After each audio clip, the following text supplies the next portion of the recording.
नमस्कार, मैं हूं अंशुमान। क्रिप्टो काउंटर पर आपका स्वागत है। बिटकॉइन ने 2025 की सारी कमाई गंवा दी। बाजार बुरी तरह दबाव में है। हालांकि संस्थाओं के स्तर पर कई नई पहल हुई हैं और बड़ी पहल हुई हैं जिन पर हम आज चर्चा करेंगे इस बुलेटिन में। दोपहर 2 बजे हमने निचले स्तर से कुछ खरीदारी भी देखी, मगर इस रिकवरी में दम नहीं है और एक कल जैसी स्थिति है। प्राइस सेक्शन में अगर हम देखें तो बिटकॉइन फिर गिरा है, 91,500 के आसपास है। सुबह 2.1% तक की गिरावट थी।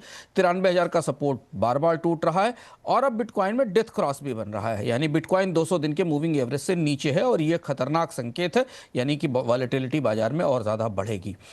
इथेरियम भी टूटा है, 3,006 के आसपास है, 2% डाउन है।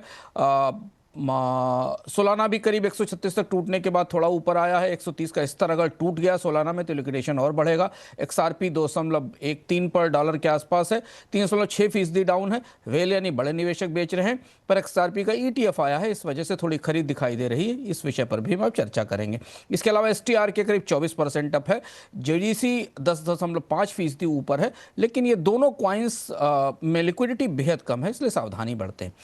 बड़े इन निवेशकों की तरफ से सबसे महत्वपूर्ण खबर आज XRP का ETF है जो आ गया है। बिटवाइज ने न्यूयॉर्क स्टॉक एक्सचेंज पर इसे लॉन्च किया है। पहले दिन इसमें करीब $58 मिलियन का वॉल्यूम दिखाई दिया है। इसके बाद ग्रे स्केल और फ्रैंकलिन ने भी अपने नए ETF के लिए अप्लाई किया है।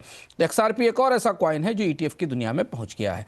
इधर क्रैकन ने अमेरिका में IPO लाने की तैयारी की है, यह भी आज की बड़ी खबर है। करीब $800 मिलियन का फंड रेज करेगी। वैल्यूएशन $20 बिलियन के आसपास होगा और 2026 में इसकी लिस्टिंग होगी। रेगुलेशन के मामले में आज ग्लोबल बैंकिंग सेक्टर से एक बड़ी खबर आई। Global banking regulator Basel committee ने कहा कि स्टेबल कॉइन की वजह से बैंकों के नियम बदलने पड़ रहे हैं। बेसल कमेटी के बारे में आपको बताएं, ये वही कमेटी है जो ग्लोबल बैंकिंग के नियम बनाती है, जिन्हें बेसल नॉर्म्स कहा जाता है। बैंकिंग की चर्चा के संदर्भ में इनका नाम आप बार बार सुनते होंगे। कमेटी ने कहा है कि स्टेबल कॉइन से अब बैंकों में लगभग वैसी ही रिस्क है जैसी कि किसी दूसरे लोन के लिए होती है, तो बैंकों को अपने पास ज़्यादा रिजर्व रखना पड़ेगा। इधर कॉइनबेस ने गैर अमेरिकी निवेशकों के लिए एक FAT, OIZ और MED जैसे AI टोकन्स के साथ बाकी टोकन्स के लिए बिटकॉइन इथेरियम को मिलाते हुए परपेचुअल फ्यूचर्स जारी किए हैं। ये आज की सबसे महत्वपूर्ण बड़ी खबर है। इन पर 5 गुना तक लेवरेज मिलता है। फीस बेहद कम है, 0% है। मेकर को तो कोई फीस नहीं देनी होती, टेकर को केवल 0.03% के आसपास फीस देनी पड़ती। ये बड़ी पहल है दुनिया के बाजारों में और ग्लोबल निवेशकों के लिए। इसको हम विजडम में समझेंगे। इसके अलावा एवलांच ने अपने ऐप ग्रेनाइट को अपग्रेड करके नया वर्जन लॉन्च किया है। इसमें ट्रांजैक्शन की स्पीड 1 सेकंड से भी कम है और शुरुआत में फीस बेहद कम रखी गई है। इधर मेकरडाओ के गवर्नेंस फोरम ने डाई पर अपनी सेविंग रेट अभी भी 5.5% रखी है, क्योंकि मेकरडाओ की कोशिश है कि प्लेटफॉर्म पर निवेश बना रहे। स्कैम और क्राइम में आज एक अनोखी लूट सामने आई। यूके में ये बड़ी लूट हुई और ये फिजिकल लूट थी। कार ड्राइव कर रहे 2 लोगों को रोका गया और लुटेरों ने उनकी लग्जरी वॉच लूट ली और उनके मोबाइल पर से उन्हें 1.1 मिलियन पाउंड के बिटकॉइन ट्रांसफर करने के लिए बाध्य किया। ये सनसनीखेज खबर आज ब्रिटेन के अखबारों में खासी चर्चा में है। इन सारी परिस्थितियों में अगर रिटेल का मूड देखें, रिटेल का सेंटीमेंट देखें, तो गूगल पर क्रिप्टो क्रैश, बिटकॉइन का डेथ क्रॉस, जिसके बारे में हमने आपको शुरुआत में बताया, इस पर सर्च में करीब 210% की बढ़ोतरी हुई है। निवेशकों में स्पष्ट रूप से खौफ दिखाई दे रहा है।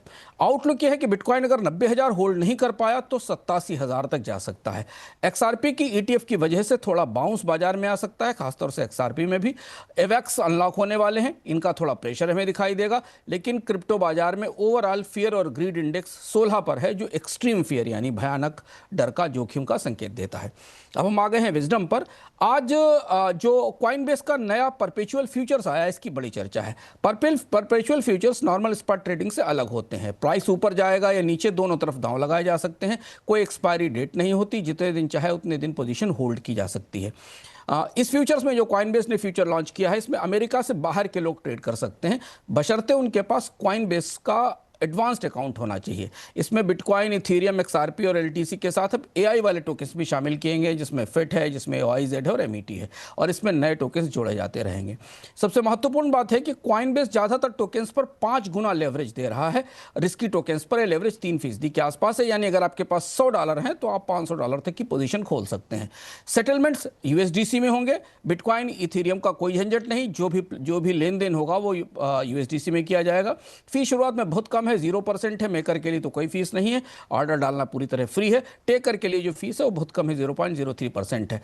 क्वाइन बेस इंटरनेशनल एक्सचेंज है, बर्मुडा का लाइसेंस है, रेगुलेटेड है, इंश्योरेंस है और फंड सेफ रहता है ऐसा माना जाता है। आइए देखते हैं कि इस परपेचुअल फ्यूचर कॉइन्स का बाजार पर क्या असर होगा। सबसे महत्वपूर्ण बात है कि पहली बार इन परपेचुअल फ्यूचर्स में एआई टोकन शामिल किए गए हैं, एफईटी, आईजी और एमईटी। इनमें लिक्विडिटी बढ़ेगी क्योंकि एआई टोकन सब तेजी से लोकप्रिय हो रहे हैं मुख्य धारा में क्रिप्टो की।